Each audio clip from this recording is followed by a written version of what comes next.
ಕಮಲವೇಂದ್ರ, ನೀನು ಹೋದ ಕಾರ್ಯವೇನಾಯ್ತು ರಾಜ ರವಿಕೋಟಿ ತೇಜ? ಸ್ವಾಮಿ ನಾರದ್ರೆ ತಾವು ಹೇಳಿದಂತೆ ನಮ್ಮ ತಂದೆ ತಾಯಿ ಮೊದಲಾದರೆ ನಿಮ್ಮ ಮಾತಿಗೆ ಪ್ರತಿ ಉತ್ತರವನ್ನು ವಾದನ ಮಾಡಿರುವಂತೆ. ಓ ಸ್ವಾಮಿ ನಾರದ್ರೆ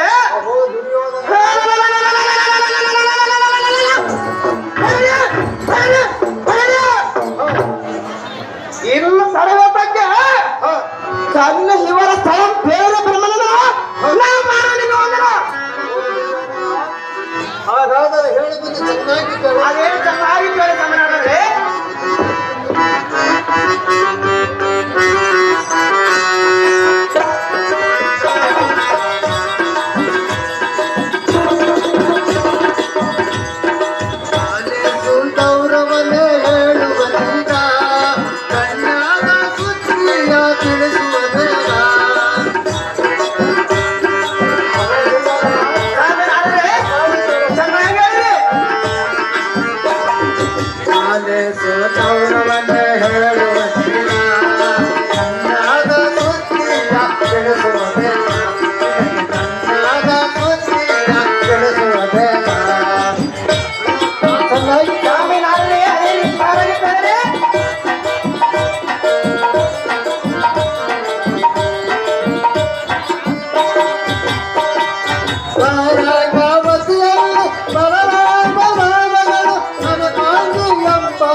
ಚಕ್ರವರ್ತಿ ತನ್ನ ಮಗ ನನ್ನ ಮಗನಿಗೆ ಕೊಡುತ್ತಾನಂದ್ರೆ ಹೇಳಿ ಸಮಯ ಸ್ವಾಮಿ ನಾರದ್ರೆ ಅದೇನ್ ಚೆನ್ನಾಗಿ ಹೇಳ್ರಿ.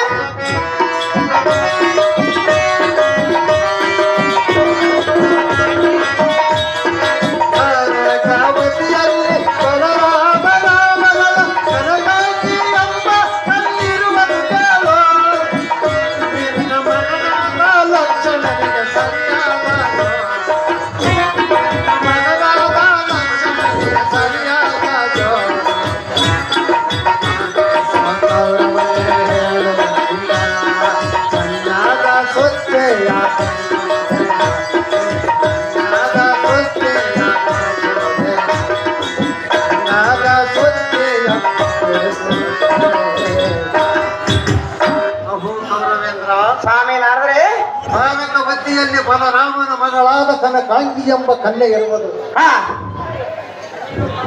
ಕನ್ಯೆ ಇರುವ ಸ್ಥಳವನ್ನು ಕೇಳುವನು ಚೆನ್ನಾಗಿ ಕೇಳು. ಚೆನ್ನಾಗಿ ಕೇಳಿ ಸ್ವಾಮಿ ನಾರದ್ರೆ. ನಿಮ್ಮ ಮೇಲೆ ಪಕ್ಷಪಾತ ವಹಿಸಿ ಕೌರವರು ನಮ್ಮವರು ಕೃಷ್ಣನಿಗೆ ಪಾಂಡವರೆಂದು ಕೊಂಡಾಡುವ ಸುದ್ದಿಯನ್ನು ನಾವು ಕೇಳುತ್ತೇವೆ. ಸ್ವಾಮಿ ನಾರದ್ರೆ ನಾವು ಸಂಚಾರ ಮಾಡುತ್ತೇವೆ. ಹೋಗಿ ಪರವಾಗಿ ಅಲ್ಲಿ ಮಾತಾಡಿದ್ದೇನೆಂದರೆ ಅಲ್ಲಿ ಅದು ಏನು ಸ್ವಾಮಿ ನಾರದ್ರೆ ಸುಭದ್ರನನ್ನು ಪಾಂಡವರಿಗೆ ಕೊಟ್ಟಿರುತ್ತೇವೆ, ಕನಕಾಂಗಿಯನ್ನು ಕೌರವರಿಗೆ ಕೊಡಬೇಕಾಗುತ್ತದೆ ಎಂದು ಹೌದು ಸ್ವಾಮಿ ನಾರದ್ರೆ ಅಲ್ಲಿ ಅಂದಾಡುತ್ತಿದ್ದರು.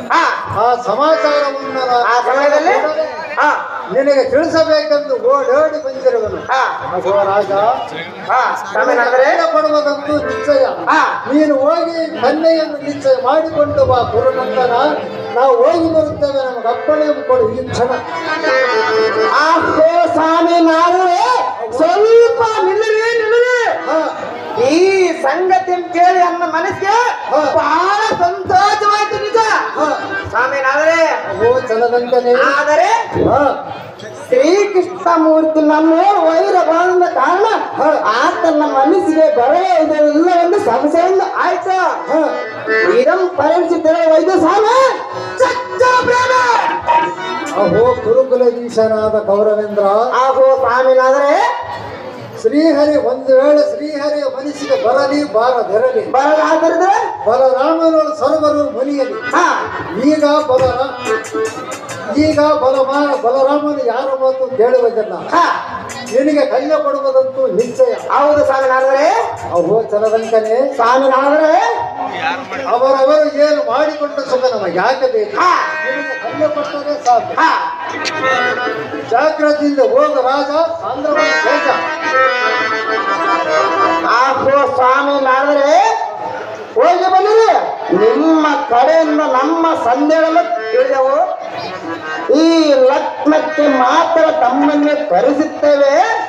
ದಯಮಾಡಿ ತಾವು ಬಂದು ಈ ಲಗ್ನದಲ್ಲಿದ್ದು ಈ ಕಾರ್ಯ ನೆರವೇರಿಸಬೇಕೆಂದು ಬೇಡಿಕೊಳ್ಳುತ್ತೇನೆ ದೇವ.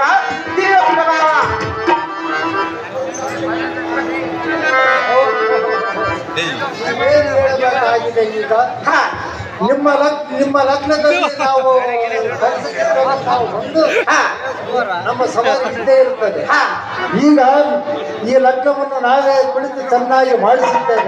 ನಿಮ್ಮ ನಾಟಕಕ್ಕೆ ನಾವು ಹೋಗಿ ಬರುತ್ತೇವೆ. ನಮಗೆ ಅಪ್ಪಣೆಯನ್ನು ಕೊಡು ರಾಗ ಸಾಂದ್ರಮಣ ತೇಜ. ಆಹೋ ನಾರದ